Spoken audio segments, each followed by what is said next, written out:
Renmeleon is the creative alias of Anna Marie Salvaggio, a multidisciplinary artist, author, and designer with nearly 4 decades of experience.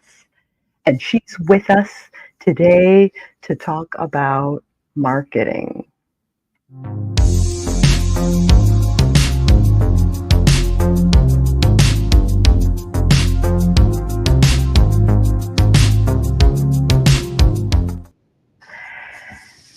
Hey there, aspiring authors. It's another episode of Sako and the Moon by two self-published horror authors walking the path of horror craft and marketing. I am dark artist and designer Sako Toomey, but I also write horror under the name Cass Voight. I do a bunch of other things, but we'll just mention that I'm published 4 times over with, 3 standalones and an anthology. And I'm working on a couple of books and a serial. I've been working on my craft for decades, and now I'd like to share my skills with you guys.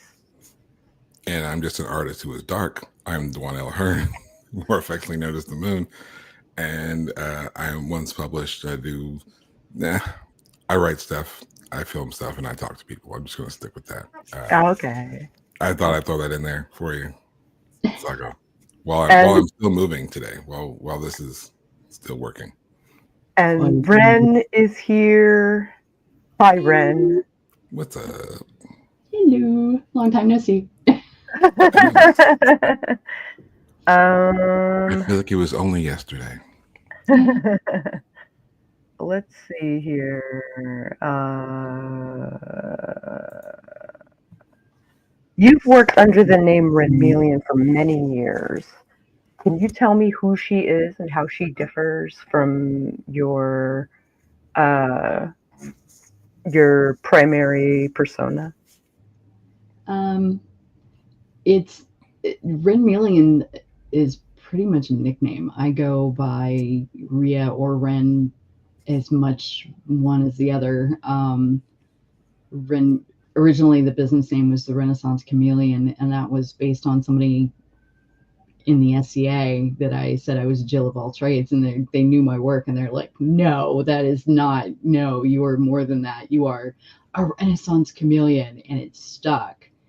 And I was just at the, kind of the beginning of, I'd been doing branding and been doing a bunch of other stuff, but was really getting into what I do now.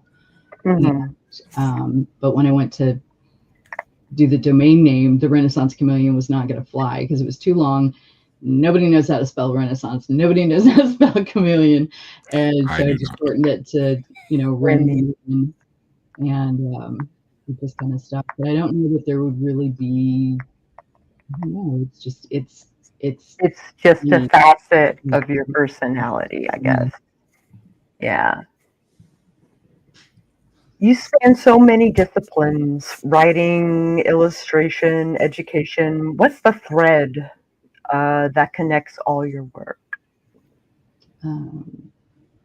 Connection, interaction. I'm big on community, and a lot of my stuff will multitask for me. Like I'll create one thing and it gives me the opportunity to do all the things, like with the magazine, with surface pattern design, but just building community.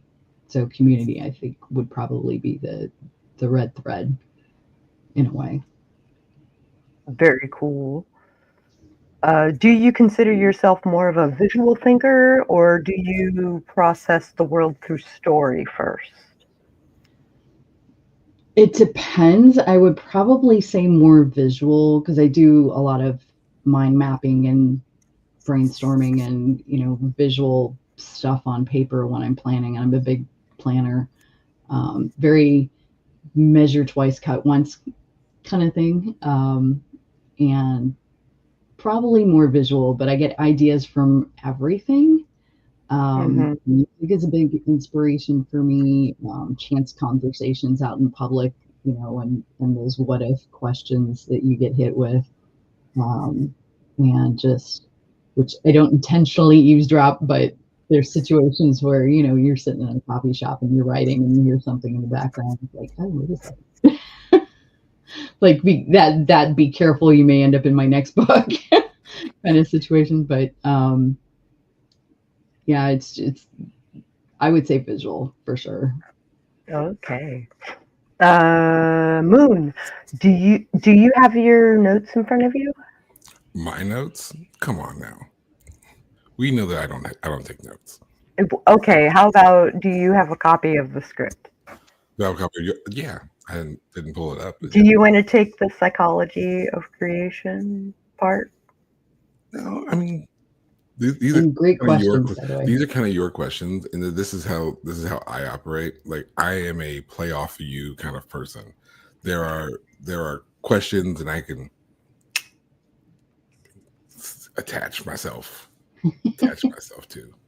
Okay. I mean, my only question I had was, I understand Ren. I don't understand Rhea. Where did that name? Like, what's Rhea? Anna Maria Salvaggio. So it's just RIA at the end of Maria. So like the first part of this name or that whole name or this, you're just just named as fragments. Yeah. I can relate. That makes a lot more sense.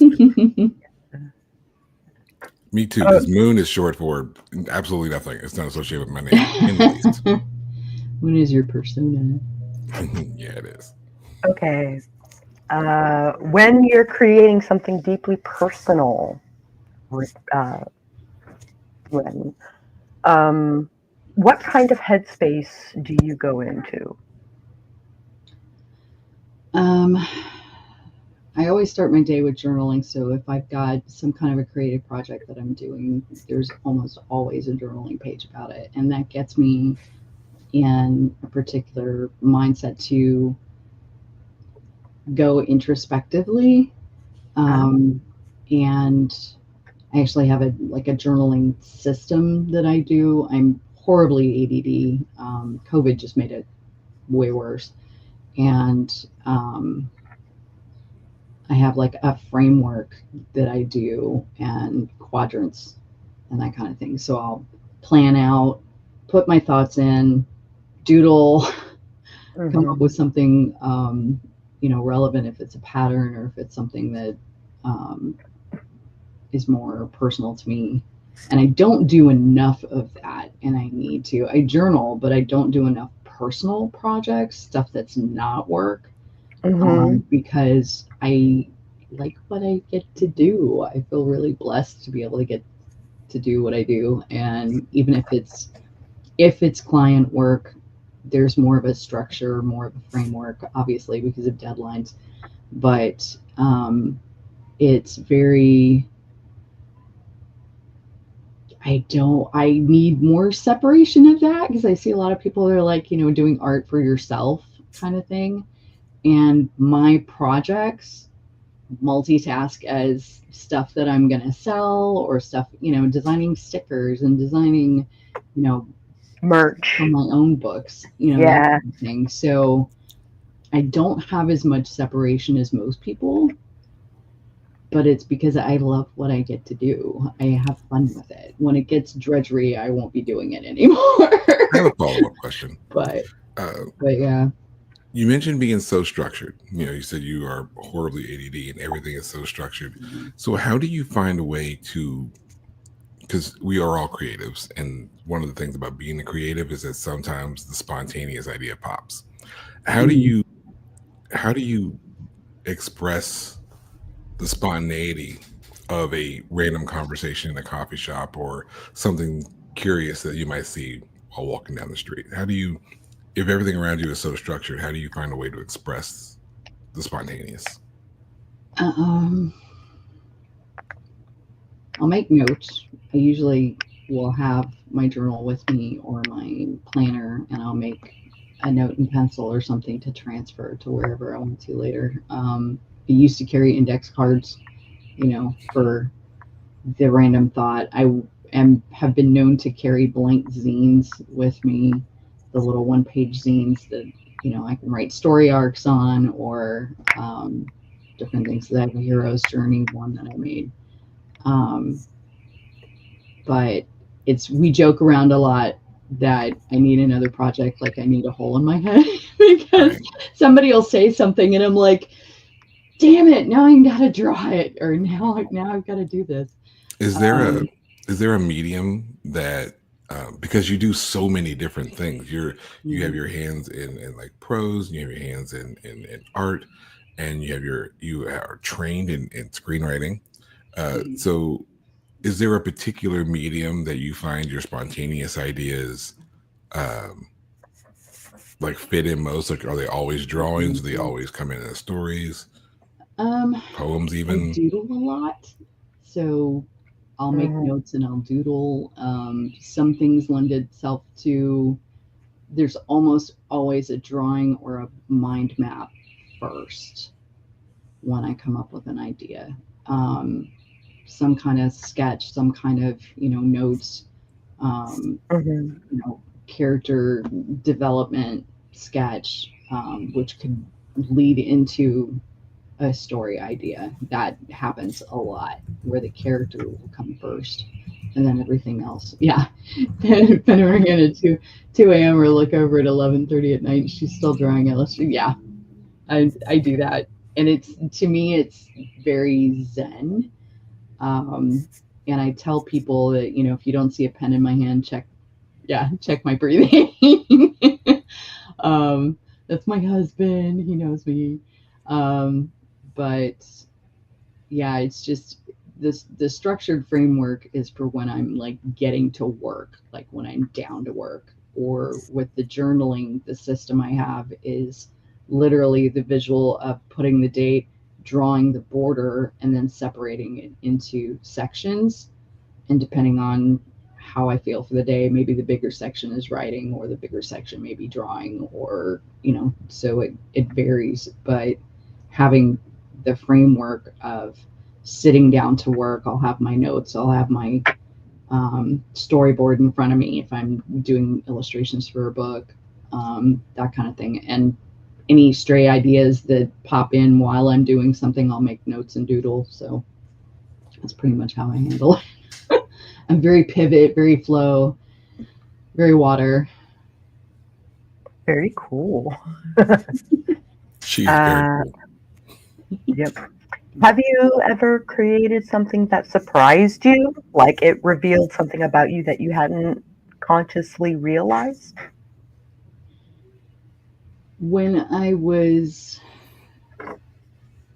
to say it was a Substack post I saw somewhere that sent me on this rabbit hole of identity and really made me look back at the breadcrumb trail that is my life now. So as far as creating anything, it was working on like a blog post on identity and connecting all the dots, because my grandfather worked 3 jobs out of the house until he passed at 95. I have zero concept of age, by the way. My grandmother was 103 when she passed, and everything is like, mom's 92 now, and it's, so, but, grandpa worked 3 jobs out of the house.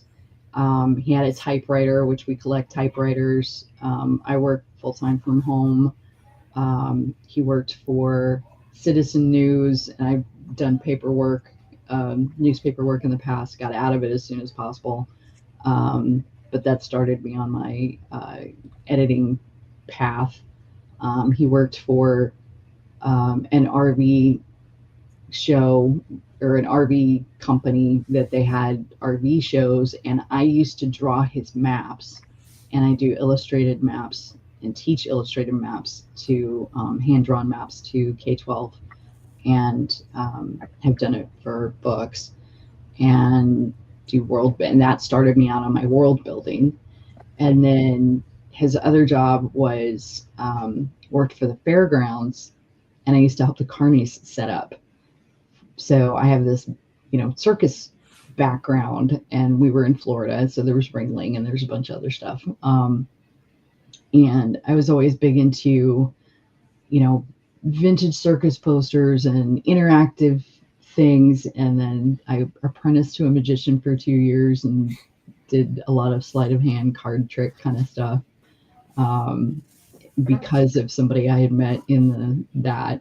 So just the things that I found out was like, okay, this isn't new. This is something this is my whole life, with what I did leading me down this path that I didn't even know. My dad, when my parents divorced before I was a year old, but they stayed friends, and I got to meet him when I was 3, when I figured out that, oh, hey, wait, there's supposed to be another person here. And I asked about him, just brought him over, and he brought me a white rabbit stuffed animal. It was the only stuffed animal I ever got from him. He would always give me more functional gifts and books and that kind of things, but I have this one white rabbit with a little pink vest. I still have it. And so it's 55 years old now. Wow, mind blown. But my branding for Twitch is a moon rabbit, and moon rabbit's compassion. And so there's just all these little threads, little things, little breadcrumbs over the years that was a real, creating that article and actually deep diving into it. That was really kind of mind blowing for me. And it was right in front of me the whole time. That's amazing. I did not know that about you. That's super There's cool. a lot more breadcrumbs. A whole another podcast just for identity. Well, there is one of the projects that I have coming up. This is one of my personal projects. Will be an interview series. I mean, I'm all down for having a combo. Super cool. Yes. What's your relationship with your inner critic? Do you work with it, quiet it, rebel against it? Or is it stuffed under the floorboards? Spite comes to mind. Pretty much just ignore it. I actually have a little zine called Shut Up the Monkey. The whole monkey on your back kind of thing. And I'm pretty much like shove a banana in its face and move on. Just there's, little tips and tricks and stuff. But I just, with being ADD, I self-manage, and I have some tips and tricks that I've kind of come up with over the years or gleaned from other people, like ADD Crusher on YouTube. His was, there's stuff you're doing now, stuff you're not doing now. And literally, it's like if something pops into my head, some kind of critique or whatever, I'll make a note on the side, freaking ignore it. It's just, I have books I don't have time for this. dedicated to that. Absolutely. I have a similar mindset for dealing with stress. There are things I can handle, things I cannot handle, things I can do. I can do about it right now, or I can't do anything about it. If I can't do anything about it, I don't stress on it. Yeah, grew up with mom quoting the Serenity Prayer at me all the time, and my grandmother was the same way. There's 2 things in my life that, completely religion aside, everything happens for a reason. I can look back and see the breadcrumb trail of what led me to this point, like with identity. And if I can't do anything about it, if I honestly cannot have no control over a situation, I am not going to put energy into it. I'm not going to put time into it. I am not going to waste precious, resources on mental or emotional resources. Yeah, exactly. On something I can't do anything about. And I've been accused of not caring. And it's like, no, I can't do anything about this. I'm not going to stress about it. I'm going to motivate myself to do what I can do. And, it's not like this goes away. It's just, I can't do anything about it right now. When I can, holy hell, look out. But, until then, I had one of my current clients actually brought up a good point. She's got two little boys, so she juggles stuff, and she's like, I'm juggling balls. I have to figure out which ones are glass and which ones are plastic. That's a great analogy. Glass, obviously your kids, your health, that has to stay afloat. Stuff that's plastic is, stuff that's not going to break. If you happen to drop it, you can pick it up later. So that really made sense to me. That really does check. That's a good one. I might have to hold on to that one. I mean, I'm glad that you pointed out that it's a non-religious thing, because we always refer to it as like the Serenity Prayer, but really it's just a basic recipe for peace in a sense. Yeah, exactly. There's a similar story that happened like a week or two ago. My daughter broke her arm, and we're sitting in the emergency room, and she just broke her elbow, and we're sitting in the emergency room. And when I got home later, my wife was telling me that at the same time that I'm at the emergency room with my daughter, the guy who comes to cut our grass, my wife couldn't send him the money to pay him through Cash App, and the toilet clogged. And she didn't want to bother me with these things because I was at the hospital, and I'm telling the story for a very practical use of this. It's like, here's the thing about that. You're never a bother to me, but I could have sent money because we have a joint account, so my Cash App's attached to the same exact account. I'm like, I could have Cash Apped him from the waiting room. I could have done something about that. I can't unclog the toilet at home from the emergency room, so I couldn't have done anything about that.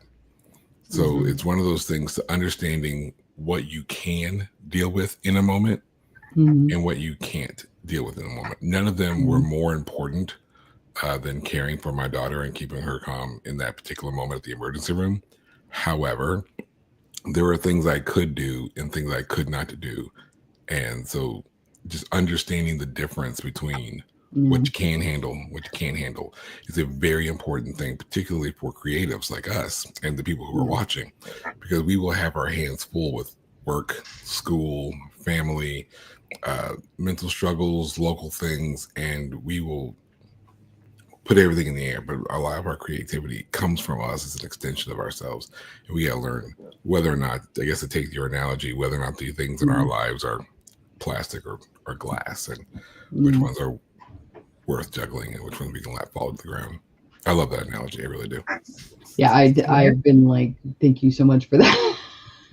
Yeah. applied it several times. So Super cool. Do certain symbols or images keep showing up in your work, like the money? What do you think they're trying to tell you? what's really funny is, as soon as I read that question, I had to laugh because I constantly go back in one form or another to 3 colors. Like the Billy the Bear children's books right now, I realized that I had done pretty much in variations of those 3 colors. And I'm like, why do I keep gravitating? But blue, green, and orange were the colors for the logo for Art for Cures, which was a group that I ran for a long time down in Florida. It was a global art collaborative group. I had a paper arts group that I ran for years. And then my husband Val's dad, we got a phone call that he was passing and he had to go to California. And my daughter and I were both sick at the time with pneumonia, if I remember right. It was really bad. And he didn't want to go. And I'm like, no, you need to go. And because he was worried about leaving us. And I was like, I know we can't go. And I felt totally helpless. I couldn't do anything for him. I couldn't do anything for his family. I couldn't, be there, kind of thing. And speak of the devil, packages. But the during that time, I was like, I can't do anything. What am I going to do? I can't do anything. And I'm sick as a dog at the time. And I'm just like I want to do something creative to get me better. Because my creativity is very much a part of my healing process. And so I was like, I posted in the paper art group and like, okay, I'm starting something called Art for Cures. If y'all want to come with me, it's over here. And everybody literally migrated over there. So Art for Cures was born. And what I did was create collaborative books for we'd pick a charity or we'd pick a various cause and come up with a color theme. And create collaborative books. So if we had 10 people sign up, we'd make 15 pages each. They'd send them to me. I collaborate, put the whole thing together I'm losing words, put the whole thing together in a book. Everybody would get a book back, and the other 5 books would go on auction for that charity. So we did Woman as Goddess for the breast cancer one. We did, the first one was Musical Italy because his dad loved music and they're Italian, obviously Salvaggio. And I made these, we had 26 in that, less than like 21, and there's 5 for auction, but it was, I made a little paper gondola. So everybody got a gondola back with all these little inchies, which are 1-inch square collage. And so each person had a little strip of 3 on there, and I had 5,500, I want to say 5,500 inches in my house that I had to sort and collate and through these. Yeah, it was crazy. My daughter was little and she was helping me put things on scanners and everything. It was really cute. But orange, green, and blue were the 3 colors for that. And it was, my favorite color is like a pale glacier blue. Oddly enough, I found out that is the color for lymphedema. I have lymphedema. And I didn't know that until after I did the research. So his dad passed from a 9-year battle with lymphocytic leukemia. So the green and the orange fit in with that. And orange is healing anyway. So but I gravitate towards that. If you've watched me on Twitch paint and do different things, I almost always gravitate to those 3 colors, and it's a problem. But that's the only thing that I can think of really. I mean, I'm big into symbolism. I've always been big into symbolism, so might have some other things slide in, but that's the one thing that I can think of. And that's twitch.tv/Renmeleon. Yeah. And apparently Venice is in his family genetics. Yes. So the main tune in my serial that I'm writing is a Venetian fella, Venetian American. Very cool. Vegas specifically, like, yeah, he's a blast. So I would love to bump noggins a little bit with Popper Night before I actually get to the Venetian stuff. And as I'm obligated to, shout out to Val, because we just love the guy. Shout out to Val. I'm obligated to do that with every conversation I have publicly where Val is brought up in any way, shape, or form. So cool. Good people. He keeps me going. I'm mostly functional because of him. Has there been a time where have I said this one already? I can't recall. No, I gotta finish the question first. Has there ever been a time when art helped you heal or process something emotionally complex? Yeah, my writing more than my visual art, for sure. I've had different traumatic events throughout my life that I just kind of like, okay, what was the lesson I needed to learn, and journal about it and move on. I don't generally waste energy on the past, or I try not to, and I don't tend to bring things forward with me unless they're lessons. But it's definitely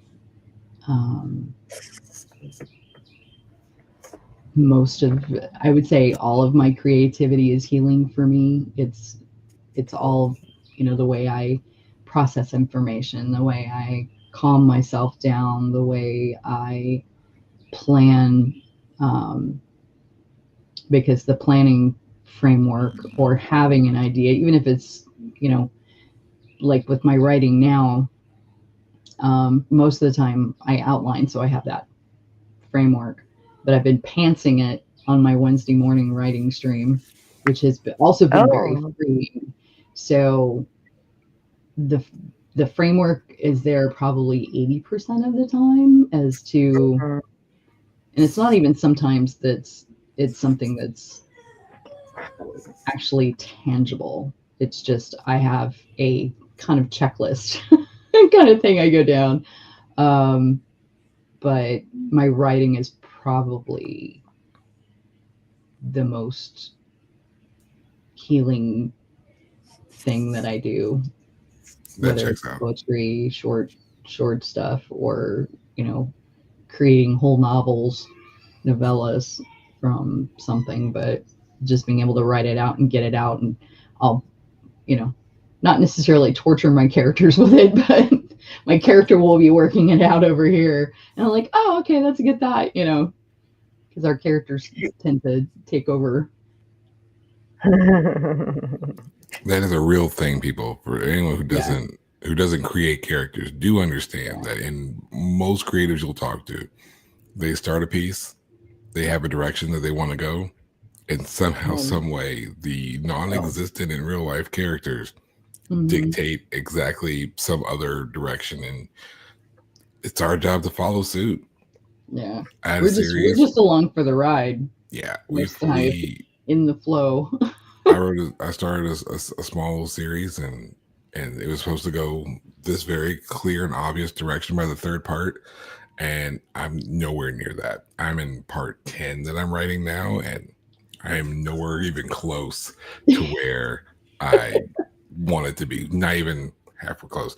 I've created characters off of puns, and I have characters have decided, you know what, instead of having this relationship, I'm going to mysteriously disappear for like 4 parts. And so they just left, and I'm the creator, and I still have no idea where they went. Yeah. Sometimes it works out better than if we tried to control it. And that's more often than not what I do with my art too, is I don't, unless it's like a specific client gig or a logo or something that I have to be more structured with it. It's pretty much whatever it wants to become. And I think that's why I have so much fun with it, is because I don't try and control it. Yeah. So that's the advice I have for bizarre creators. Stuff just because an idea popped into my head, or like if I'm writing, I'll be like, wait a minute, when did you go to the mainland and get a college degree? You have a brother? Exactly. What? It's like you just left in the middle of the night. That's the thing that you did. I didn't plan it. That's not in the notes. When did this happen? That's not in the notes. Character. That's not in the notes. But that's the thing. Advice to other creatives, because that's what we do on the show. Listen to your characters. Just go with the flow. Trust your creative instincts. They will surprise you often. Yeah. But it's usually the right way to go. Do you think let me try this again. Do you think all art carries a piece of the artist's unconsciousness, whether we want it to or not? Oh, yeah, definitely. I am my art. I am my writing. I am, every facet of me, my favorite things I throw into my writing, my traumas, my joys, those all, maybe not, mostly unconsciously, because I don't set out to go, okay, I'm upset, I'm going to do this piece of art, or I'm happy, I'm going to do this piece of art.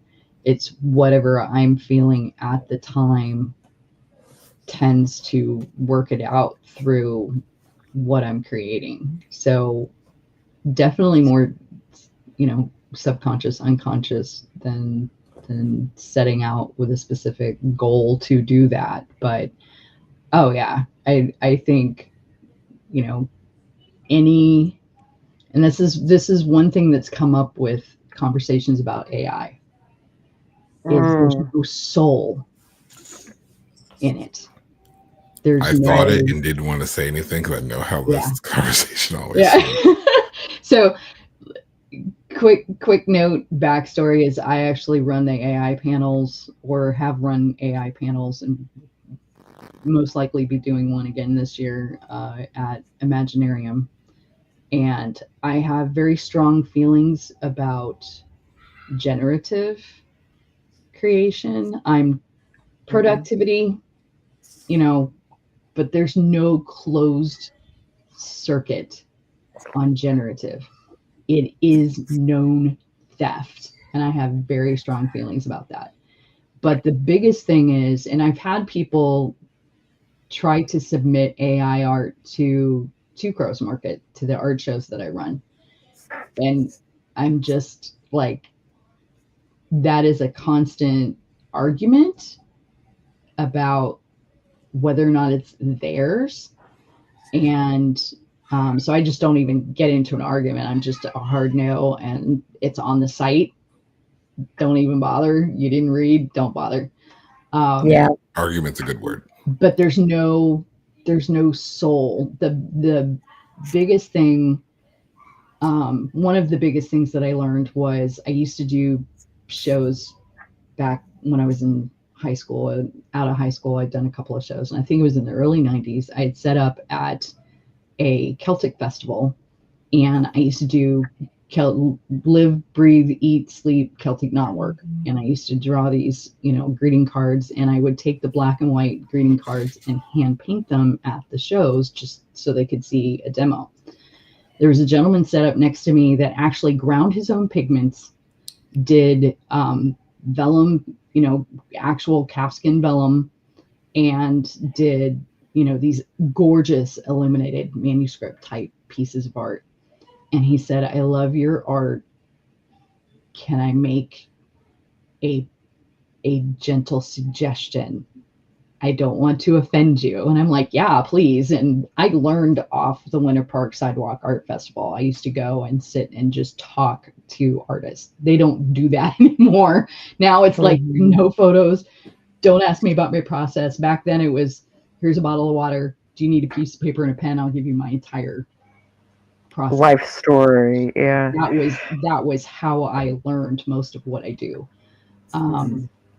But he's like, you need to leave white spaces.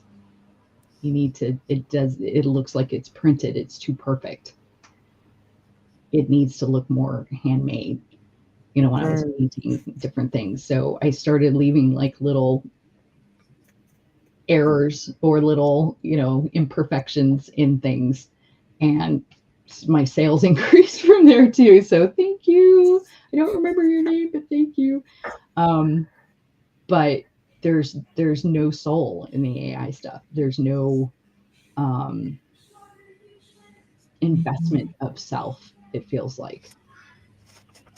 So as far as being a part of your work, that's I think an intrinsic needs to be there thing. I agree that that's kind of what makes art. There's a difference between a picture and art. Anything can put paint or ink on paper. My printer does it all the time. But there's just something special. It's kind of like when you cook with love. There's no extra ingredient. There's nothing in the bottle that you add to it to create love, but there's just time and attention to something, and that is to taste it. You can genuinely taste when someone cares about what they're cooking. And I think it's the same way with art. I think that's kind of what the question Sako was leading toward. I think that's the same thing. Right. Let's see. Where do I leave off?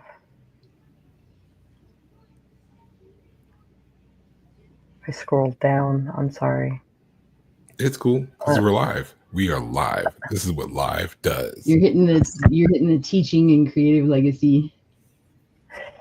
As an educator, how do you help people access their inner voice or creative self? I meet people where they're at. I will ask them questions for them to answer, not for this is how you need to do this.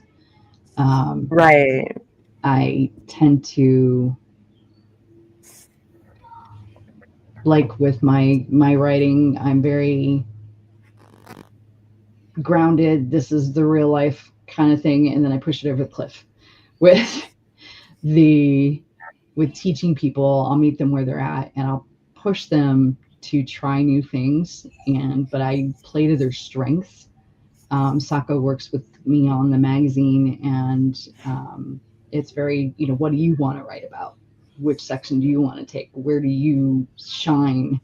And so you have this foundation of what you're familiar with that's a solid foundation that you can jump off of. So that's what I tend to do with people, because I hear horror stories of, well, they told me I'd never be able to do this, or I was doing this wrong and I never picked up a pencil again, or I never picked up a pen again. And it's like, it hurts my heart to hear the teachers do that to their students. I homeschooled my daughter for my health reasons, but mostly it was, and I didn't put her in art classes. We watched YouTube videos from artists that were working in their respective industries. We talked to, we did workshops together. We did, even if it was something I could teach, I still take workshops myself, because it's somebody else's perspective. I get that, I can always glean something, even if I know it well enough to teach it. But it's specifically meeting people where they're at and pushing them a little bit further, I think, is the biggest thing. But it's very kind of, here's the open doors, here's the things that you didn't know you could do once you get to that point. And I actually teach a workshop called Build Out Your Book at Imaginarium. So if you come to Imaginarium, come sit with me. But I swear, if Stephen and Holly don't sponsor this show, I know. I'm gonna stop talking about Imaginarium until They need to. I'm gonna need to be a part of the Imaginarium network or something. I'm gonna need to be. Yeah, me too. Yeah. I need to have a conversation. I need to call Stephen today. I need to call. Well, I'm one of the sponsors, so my stuff's on. My logo's on all their stuff. I need to make a phone call. Anyway. Like, we need $1. I love them. $1. So we should be wrapping up, but I have so many more questions. So I'm going to hop around. I got time. It's up to y'all. Well, we have typically an hour show. We have plenty of time for questions and spontaneous things. You've helped others market themselves and built your own brand over decades. How do you approach marketing without it feeling like selling out? I refuse to do sales. It sounds stupid, but I actually, me with my long-winded answers today, you can tell that I love sharing my process, and I love I'm very passionate about what I get to do. And I feel very blessed, and I come at everything with a mindset of gratitude. I used to hate, despise and loathe having to go, okay, I have this number of bills, I've got to make this much money, that means I need to sell this money. No, screw that. Because I'm not happy, which means it's going to show up in my work. And there's somebody who does make art that sells, and her name is Lila Rogers. She's an art agent. She works with some of the top dream places I'd love to get my stuff in. And her thing is people buy your joy. I cannot stress that enough. When I shifted to that mentality and away from money and just sharing my process, and I'm very lift as you climb. So, or rising tide, however you want to look at that. But if I'm having fun, I'm going to draw people to want to watch me on Twitch, to want to, and I'm not going into it with, oh, I can, manipulate people with this. That's not a thing. I'm just going to be me.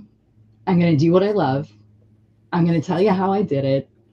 I'm going to tell you how to do it, teach you to, that everything I do is interactive, kind of overlaps, but it's, yes, I sell stuff. If you love this and you want a copy of it, go here. If you want to subscribe to my work, go to Ko-fi. If you want to, if you want to see more of this, money doesn't buy happiness, but it buys the freedom to create happiness. And it just really, that's my sales pitch. That's, you want to see more of this, I gotta not have to take client work to pay the bills. I need a little extra leeway to buy supplies. I need, so money, unfortunately, is a necessary evil.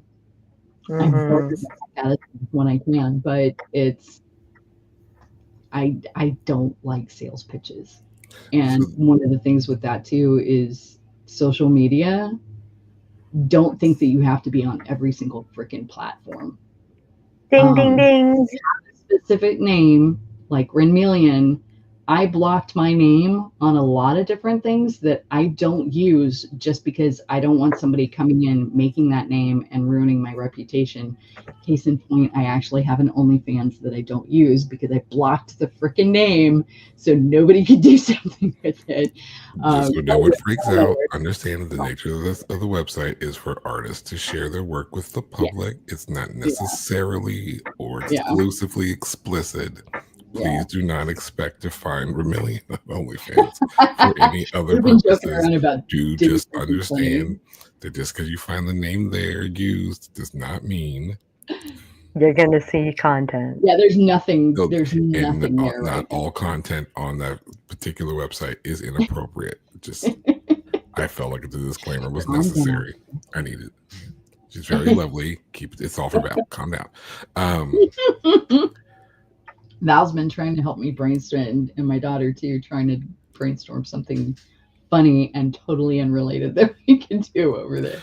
Well, it is funny. Like there is an artist that I found her on Instagram, and she has an OnlyFans because she's a lovely girl, and a lot of people ask her for one for inappropriate purposes. But her whole gimmick, her whole thing is she has a Hearst. She's kind of like a goth chick, and she has a Hearst. Mm. So the OnlyFans, as she explains, is pictures of the Hearst. She is very clear that it's about the Hearst, and people will still sign up. They will still donate. For pictures. No, they know exactly what it is. They get upset. They're like, so when are you going to? And it's like, hey, it's about a car. It says it's about a car in the description. I've said nothing to allude to anything else. It's about the car. So my point of that being is there are all kinds of things that people are still willing to pay for appropriately on all of those websites that have positive things. But to kind of go into what you were talking about otherwise, it kind of goes back to Sako's question about putting yourself or having a piece of you in your artwork. Because if you're not, there are a lot of times that I've been writing on things, working on some piece, and I wasn't feeling it, so I stopped writing on it. Because when I tried to force it to do it, it's cold, and there's no joy in it. So I feel like, to piggyback off of what you said, just to kind of reinforce that to the audience, when if you're having a down day and you can't be creative that day, then just don't. You'll do yourself a favor by not. And I know you're going to feel unproductive, but at the same time, it's better than having to go back. It's better than having to go back and remove something dead from a piece of you. Exactly. I'm sure Sako can agree with me that my work, your work, your work, that's a piece of us. There's a piece of me in every script I've written, even every poem that I've written. Yes, I know people have written poetry and it's all garbage. I'm sorry. And you need to do more. No, I do not. But And all the work that I do, there's a piece of me in it, and all the work that Sako does, you can tell there's a piece of her in it. And same thing with you, Ren. And so, for the advice to the public, which is kind of what the show's for, is do what you love and love what you do. And if there is a way to financially benefit from it, sure, utilize that, but don't let that be your motivation. Yeah. Because art is not motivated by greed. Those two things are polar opposites. You have to be almost selfless with your art. That doesn't mean you give it all away for free. Yeah, no. Because your time and materials and your talent is valuable. So I guess, you kind of shared how you find balance to that. Is there, when you have someone maybe watching the show trying to find a way of getting their stuff out there to share with other people so that they can get their voice out and be that same beacon to creatives as maybe you have been, what would you suggest? Like, how would you suggest to someone, maybe a young dude who's not very young with gray hair and a cool hat, he's got a podcast, he's got a book that he wants to share with the world because he just has that passion? What would you tell a younger, more attractive version of me?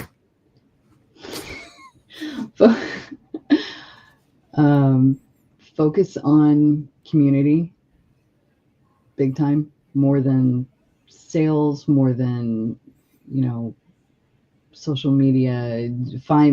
That's the point that I was actually kind of getting at, was if your heart's not in it, don't do it. You don't have to be on every platform. Find the one platform that you'll actually do. The one that you'll do is the right one. So if you're a writer, but you really love Instagram, dive in with photos of your research. Dive in with, here, I went on this field trip to go find out this information, or here's a photo of the book passage that I found that was really inspiring, or post your research, post your book cover art, so even beyond, everybody's like, okay, well, if I post my book cover, what else do I have visually to share? And it's like, well, do you do research? For my one book, I want to go do a hot air balloon ride, unless I can find a dirigible, because I have a dirigible in one of my books. I used to go caving, but I'm going to go take a field trip to Mammoth Cave to get photos, and I'm going to share that about the book. So there's different aspects, but mainly it's sharing your joy. People buy your joy. Share your process. Build that community around you. Find creative ways to do that. I have a card deck. I made a Go Fish card deck, playing card game. My daughter and I call it Go Fish. We'll joke around and say Go Fish. And so it's Go Fish, but I did it on live stream. And what I did was I had my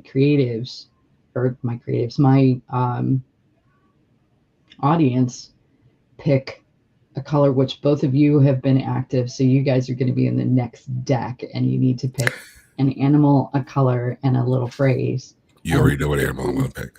Yep. So you already know. Yeah.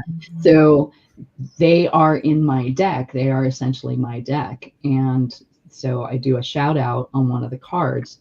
They're going to buy a copy of it because they're in it. Their families are probably going to buy a copy because they're in it. They're going to buy some as gifts. They're going to, but I wasn't thinking that. It just happened to work out that way. Same thing with the writing, is interactivity with your community. The writing, I have people contribute words to the stories.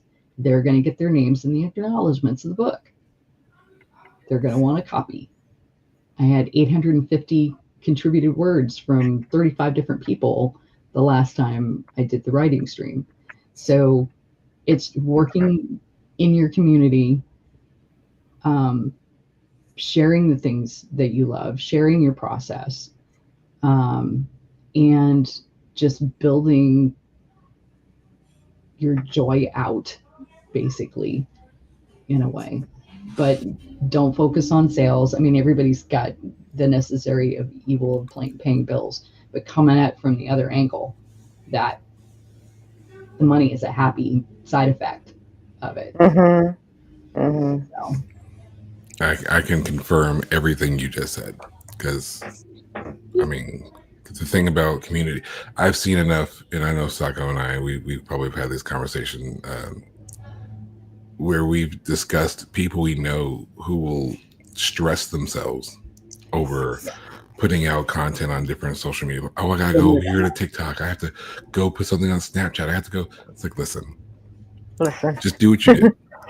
yeah. Just do what you do, and it's this is the way I would interpret what you said. Wherever you go, those who care will follow. Yes. If you're on Twitch, the people who love you will go to Twitch. If you're on Instagram, those who care about you will be on Instagram. They will find you. And if you engage with people and make them care, they will care. Be someone worth caring about. Genuine about it, though. Right. And that's what I'm saying. Be someone that people actually care about. And we will smell the fake on you. We will genuinely smell the fake on you. Yeah. So if it's not you, then it's not you. You know, and that's the thing. There's a lot of things. I have a TikTok, and I am not a big TikTok person. I tried it for a little while. It's just not my thing. So I'm not. You're not going to see a video from me from yesterday on TikTok talking about anything, to be honest with you, because that's just not my thing. So I'm not stressed about it. I have a couple of videos that would probably work on TikTok just because they're like average, like pushing the book, and I just haven't bothered because it's just not my platform. But just do the things you do. You know, I found some great community on Bluesky. And so most of my time, I need to add you on Bluesky. I need to add you on Bluesky. Yeah, I'll find you. I'm on Bluesky all the time. I was on Bluesky last night, and there's a good community of people for both wrestling and film stuff that I speak with regularly, and we all kind of build community. Discord's a great place. I know you're on Discord. Oh yeah, I love Discord. So just find your people. You know, I think that's the biggest thing that we can probably pull away as we bring the show kind of to a close. When it comes to marketing, when we say marketing, would you agree or disagree that the basis behind marketing really is just to be present, be out there? Not so much to push yourself, but to just be build community, I would probably say would be the biggest thing. And you know, because you can be out there and not have a goal or just be posting, you know, personal stuff. But if you're actually trying to promote a product, whether it's your writing or, you know, it's all you. It all comes back to it's a part of you. Yeah. And that's what people want to see is, you know, process and how you came up with the idea and what drives you, what motivates you to create that thing. Why it's more kind of like why do you care? Why should I care if you don't? Yeah. If I can't tell that you care, why should I? Exactly. And like you said, I invest in people. I like to invest in people who I care about, people I like. So because you want to see people do well, you know. Yeah. If you're a good person, I feel like you want to see other people thrive.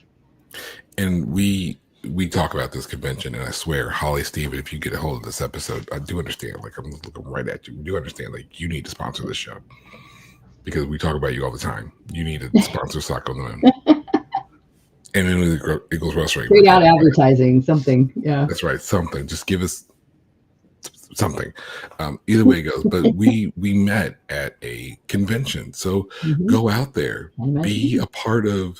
Find a community. Sometimes these communities already exist. You're a part of multiple organizations. We've got a bunch of clubs that, you know, and groups that we're all a part of, and we all have these little circles that we kind of run in, and that's the community that you're ultimately talking about. And you just go and you just be yourself, and then you collaborate. Collaborations happen. I mean, how many times do collaborations walk away from Imaginarium?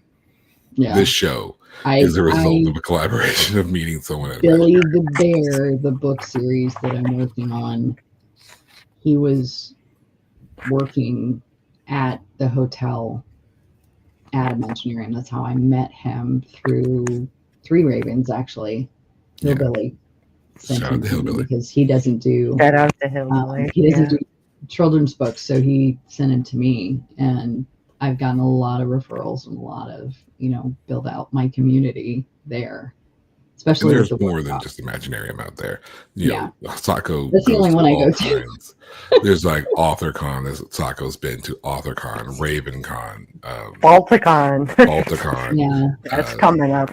There's a lot of community in music. There's a bunch of music festivals that you'll spend 3, 4, 5, 28 days at, and break your back and your knees and sweat a lot. Yeah, because that's what happens at music festivals.